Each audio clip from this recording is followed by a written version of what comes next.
اور آپ جانتے ہیں سچی محبت کیسی ہوتی ہے؟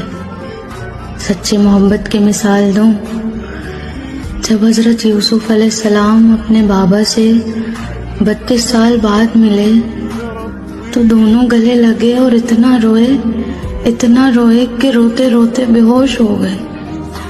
جب بے ہوشی سے بیدار ہوئے پھر اتنا روئے کہ پھر بے ہوش ہو گئے۔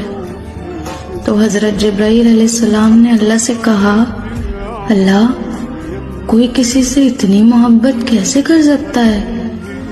تو آپ جانتے ہیں اللہ نے کیا کہا؟ اللہ نے فرمایا، اے جبرائیل، میں امت محمد کے ہر ایک فرد سے اس سے 70 گنا زیادہ محبت کرتا ہوں۔ جب اللہ ہم سے اتنی محبت کرتا ہے تو پھر ہمیں کسی اور محبت کی ضرورت ہے؟